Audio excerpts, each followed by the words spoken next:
இந்த காலை பொழுதிலும் கர்த்தரை நோக்கி பார்ப்போமாக. நம்முடைய கண்கள் கர்த்தருக்கு நேராக திருப்புவோமாக. உலகத்தில் உள்ள மனிதர்களை பார்ப்போமானால் நாம் ஏமாந்து விடுவோம். ஆண்டவர் சொல்றார், உம்முடைய கண்களை இயேசுவானவரிடத்தில் பார்ப்போமாக. சங்கீதம் 73 18வது வசனம். நிச்சயமாகவே நீர் அவர்களை சறுக்கலான இடங்களில் நிறுத்தி பாழான இடங்களில் வீழ பண்ணுகிறீர்.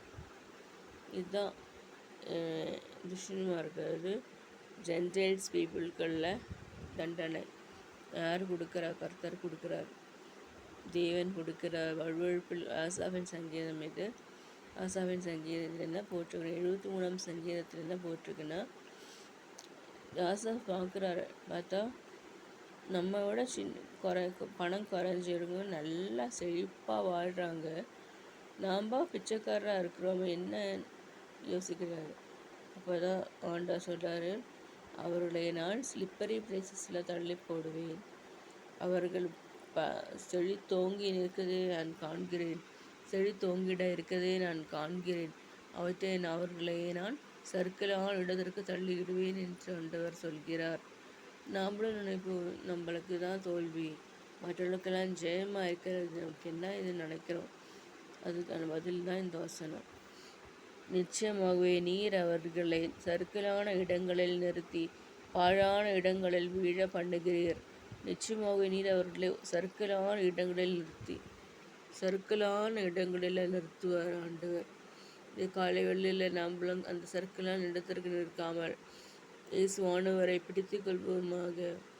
அவருடைய வசனங்களை தியானிப்போமாக, ஜெபிப்போமாக, வேதவாசிப்போமாக, பாடுகள் பாடுவோமாக, மற்றவர்களுக்கு ஊழியத்தை ரீச் பண்ண உதவி செய்வோமாக. ரீச் பண்ண நாமும் எல்லாருக்கும் சுவிசேஷத்தை சொல்வோமாக. இவ்வாறாக செய்யும்போது தேவன் ஆசீர்வதிப்பார் நம்மை. நிச்சயமாகவே முடிவு உண்டு. நம்பிக்கை வீண் போகாது. வெகு நாளாய் காத்திருத்தல் இருதயத்தை இழைக்க பண்ணும். விரும்பினது வரும்பொழுதோ ஜீவ விருட்சமாக இருக்கும்.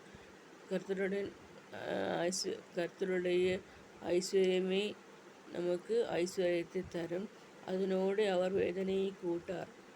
உங்கள் சகல பாரங்களை விண்ணப்பங்களை என்மேல் வைத்து விடுங்கள்.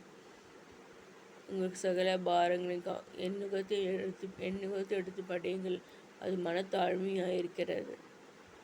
நாராயண வசனங்கள் உள்ளது. உபதிரப்பட்டனுடைய உபதிரவத்தை அற்பமாக எண்ணாமலும் அருவருக்காமலும் தம்முடைய முகத்தை அவனுக்கு மறைக்காமலும் இருந்து அவன் என்னை நோக்கி கூப்பிடுகையில் கேட்டறினார் என்று ஆண்டவர் சொல்கிறார். ஆகவே நான் பார்ப்போம், நன்மையும் கருணையும் என்னை பின்தொடரும். நான் வீட்டில் உட்கார்ந்தேன், ஆனால் என் சிறையிருப்பை கர்த்தர் மாற்றினார் என்று யோபு சொன்னது போல நாம் ஜெபிப்போமாக. நம்ம ஜெப வாழ்க்கையை கட்டுவோமாக. நம்ம சிறையிருப்பு மாற்றப்படுவதாக. நாம் வாழ்க்கையில் சிறையிருப்பு அனுபவித்த ஆள் யாருன்னா யோபு தன் மனைவியிடம் தண்டனை பெற்றுக்கொண்டாங்க. நீ போய் சாவு, நீ எதுக்கு இருக்க அப்படின்னு சொன்னாங்க. யோபு சொன்ன, கர்த்தர் கொடுத்தார், கர்த்தர் எடுத்தார், கர்த்தருக்கு ஸ்தோத்திரம் என்ற ஒரே பதில் தான் சொன்னார். நம்மளும் என் வாழ்க்கை அதே தான். வருஷக்கணக்கான இழப்புகள், வருஷக்கணக்கான தோல்விகள், வருஷக்கணக்கான பாவங்கள், பாரங்கள் எல்லாம் வந்து என்னை பக்கத்தில் வந்தபோது நான் ஜெபித்தேன். 3 ஃப்ரெண்ட்ஸ்க்காக ஜெபித்த போது விடுவித்தார். நானும் ஜெபிக்க ஆரம்பித்தேன். அவ்வாறாக விடுதலை பெற்றுக்கொண்டேன். இந்த நாட்களில் தேவனை ஆராதிப்போமாக. நான் சர்ச்சு போகிறது மார்த்தோமா, ஆனால் நான் போக வேண்டியது பெண்டிகோஸ்டல் சர்ச். அது கிடைக்கும் வரையே நான் போகிறேன். ஆண்டவர் தான் உதவி செய்கிறார். இந்த நாட்களிலும் கர்த்தர் கூட இருக்கிறார். வசனத்தை கேளுங்கள். நிச்சயமாக நீர் அவர்களை சறுக்கலான இடங்களை நிறுத்தி பாழான இடங்களில் வீழ பண்ணுகிறீர்.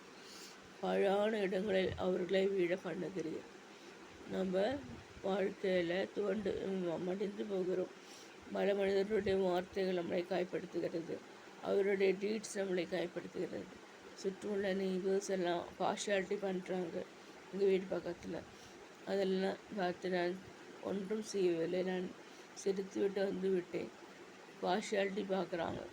ஏஜ் ஆக ஆக அவர்களுக்கு அகங்காரம், அந்த திமிர் வந்துட்டுருக்க. பெரிய வீடு வச்சுருக்கணும், நிறைய காசு இருக்குது, என் கார் இருக்குது, நாங்கள் எல்லாத்திலும் நிறைய காசு வச்சுருக்கிறோம் அப்படின்னு சொல்லிட்டு திமிர் வருகிறது. அது கர்த்தர் சொல்கிறார், அவர்களை கொண்டு வழுவழுப்பில் நிறுத்துவேன், சிப்பரி பிளேசஸில் தள்ளி போடுவேன், சறுக்கலான இடங்களுக்கு அவர்களை விழ பண்ணுவேன்.